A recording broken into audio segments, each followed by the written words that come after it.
நம்ம சேனலேருந்து தொடர்ந்தாப்புல நீங்கள் வீடியோக்களை பார்க்கணுன்னு இதுவரை நம்ம சேனலை சப்ஸ்கிரைப் பண்ணுங்க. சப்ஸ்கிரைப் பண்ணிங்க. கீழே பெல் சிம்பல் இருக்கும், அதையும் கிளிக் பண்ணிங்க. வாங்க வீடியோக்குள்ளே போகலாம். இன்றைக்கி காலையில் 5 மணிக்கு இருக்கும் ஒரு கால் வந்தது. ஒரு 22 வயசு பொண்ணு நைட்டு முழுக்க பஸ் ஸ்டாண்டையே சுற்றிட்டு இருக்காங்க. பார்க்க நல்லா ஹெர்ஜிப் போட்டுக்கிட்டு கையில் ஒரு பேக்கோடு நின்றுக்கிட்டு இருக்காங்க. உடனே அந்த இடத்துக்கு நானும் இன்னொரு உளவியல் ஆலோசகரும் போனோம். அந்த இடத்துலேருந்து அந்த பெண்ணை பத்திரமா ஹாஸ்பிட்டலுக்கு அழைச்சிட்டு வந்து அந்த பெண்ணோட பேச ஆரம்பித்தோம். சாப்பிட்டியாம்மா?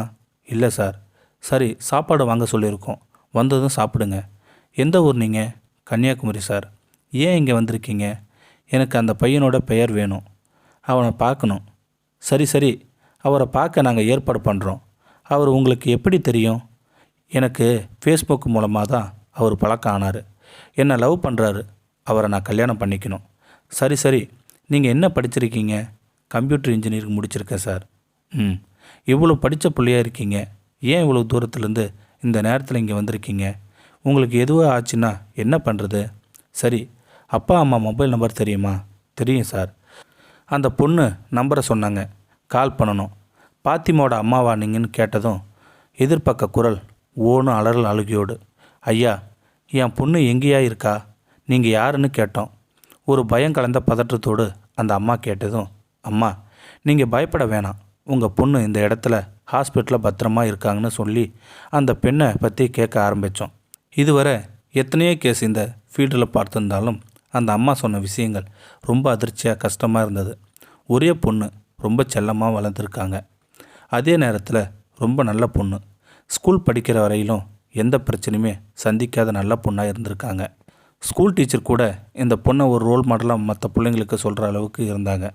அப்புறம் காலேஜ் படிக்க போகிறேன்னு சொன்னதும் இன்ஜினியரிங் காலேஜில் சேர்த்து விட்டுருக்காங்க. அங்கேயும் ரொம்ப நல்ல பொண்ணாக தான், யார்கிட்டையும் அதிகமாக பழகாமல் வீடு விட்டால் காலேஜ், காலேஜ் விட்டால் வீடு இருந்திருக்காங்க. செகண்ட் இயர் படிக்கும்போது ஆண்ட்ராய்டு ஃபோன் வாங்கி தரணும்னு கேட்டாங்க. அவங்க அப்பா நல்ல காஸ்ட்லியான மொபைல் வாங்கி கொடுத்துருக்காங்க. அந்த மொபைல் வாங்கினதும் 3 மாதத்தில் அந்த பொண்ணோட நடத்தையில் பல மாற்றம் இருந்தது. சரியாக அப்பா அம்மாட்ட முன்ன போல் பேசுகிறதில்ல. எப்பயுமே அந்த பொண்ணோட தனி அறையில் தான் மொபைலில் கால் சாட்டுன்னு பேசிக்கிட்டே இருந்திருக்காங்க. இது அவங்க அப்பா அம்மாவுமே ஆரம்பத்தில் பெருசாக எடுத்துக்கல.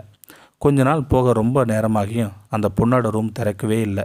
கடைசியாக கதவை வேகமாக தள்ளி உள்ளே போய் பார்த்தா கையை அறுத்து சுயநினைவு இல்லாமல் கிடந்திருக்கு. பதறி போய் ஹாஸ்பிட்டலில் சேர்த்ததுக்கப்புறம் கேட்டப்போ தான் அந்த பொண்ணு சொல்லியிருக்கு, நான் ஒரு பையனை ஃபேஸ்புக் மூலமாக லவ் பண்ணுறேன். அவன் இல்லாமல் என்னால் வாழ முடியாது. அவன் இப்போ எல்லாம் என்கிட்ட பேசவே மாட்டான். அதான் கையை அறுத்துக்கிட்டேன் என்று சொன்னாள். பின்ன அவனோட நம்பர் பார்த்து எடுத்து அவன்கிட்ட பேசியிருக்காங்க. அப்போ அவன் சொல்லியிருக்கான், நான் துபாயில் வேலை பார்த்துக்கிட்டு இருக்கேன். எனக்கு கல்யாணம் ஆகி 2 குழந்தைகள் இருக்குது. நான் சும்மா டைம் பாஸுக்காக தான் பேசினேன்.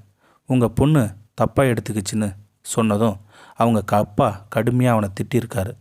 ஏன்னா நிர்வாணமாக அவன் எடுத்து அனுப்பின ஃபோட்டோஸ் கேலரியில் இருந்திருக்கு. அந்த பொண்ணு அனுப்பியிருக்கா. இவ்வளோ பிரச்சனை இருக்குது, காரணம் அவன்தான். அவன் மேலே போலீஸ் கேஸ் கூட கம்ப்ளைண்ட் கொடுத்துருக்கோம்னு சொல்லி ரொம்ப நேரம் அழுதாங்க அவங்க அப்பா அம்மா 2 பேருமே. அவங்கள சமாதானப்படுத்தினோம். ஏன் உங்கள் பொண்ணு இங்கே வந்திருக்காங்கன்னு கேட்டதுக்கு அவன் என் பொண்ணோட வாழ்க்கையை சீரழிச்சிட்டு போயிட்டான். இன்னும் அவனோட நினப்பிலேயே அலைஞ்சிக்கிட்டே இருக்கா. அவளை எவ்வளோ பத்திரமா வச்சுருந்தாலும் இங்கேருந்து ஓடிடுறா.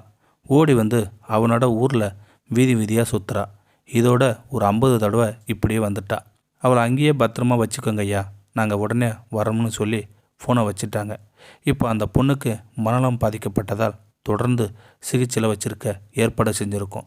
ஏன் இவ்வளோ பெரிய பதிவானா இங்கே பதிவிட்டிருக்கேன்னா, இன்றைக்கி இதுபோல் நிறைய பேர் இந்த முகநூல் பயன்படுத்தி சில பெண்களோட வாழ்க்கையில் சீரழிச்சிக்கிட்டு இருக்காங்க. அதிகமாக கல்யாணம் ஆனவங்க தான் இந்த தவறை பண்ணுறாங்க. இந்த ஆசை பேச்சுக்கள்லாம் விழுந்து சீரழியாமல் பெண்கள் தன்னை பாதுகாத்துக்கணும். ஒரு விழிப்புணர்வுக்காக தான் அப்படி கீழ்த்தரமான எண்ணத்தோடு பழகிற சில ஆண்களுக்கு சொல்கிற விஷயம் ஒன்று தான், பெண் பாவம் பொல்லாது, அவங்களோட சாபம் உங்கள் வாழ்க்கையை நாசமாக்குது நிச்சயம். அதே நேரத்தில் இந்த பொண்ணுங்களும் எவ்வளோ சம்பவங்கள் கேள்விப்பட்டாலும் தெரிஞ்சாலும் திரும்பவும் பல பேர் இப்படி சிக்கி சின்னாமயமாகிட்டு தான் இருக்காங்க. இந்த சம்பவத்தையும் சாதாரணமாக கடந்து போயிடாமல் யாரோ ஒரு வாழ்க்கையில் இந்த மாதிரி பாதிக்கப்பட போகுதுன்னு உங்களுக்கு முன்கூட்டியே தெரிஞ்சால் உங்களை காப்பாற்றிக்குங்க. முடிஞ்சால் உங்கள் பக்கத்திலும் காப்பி பேஸ்ட் பண்ணி ஒரு விழிப்புணர்வு ஏற்படுத்திக்கிங்க. இந்த வீடியோ உங்களுக்கு பிடிச்சிருந்தா கமெண்ட் பாக்ஸில் கமெண்ட் பண்ணுங்கள், கூட உங்கள் ஃப்ரெண்ட்ஸுக்கு ஷேர் பண்ணுங்கள். இதுவரை நம்ம சேனலை சப்ஸ்கிரைப் பண்ணாதங்க சப்ஸ்கிரைப் பண்ணிங்க, கீழே பெல் சிம்பல் இருக்கும், அதையும் கிளிக் பண்ணிங்க. தேங்க்யூ ஃபார் வாட்சிங்.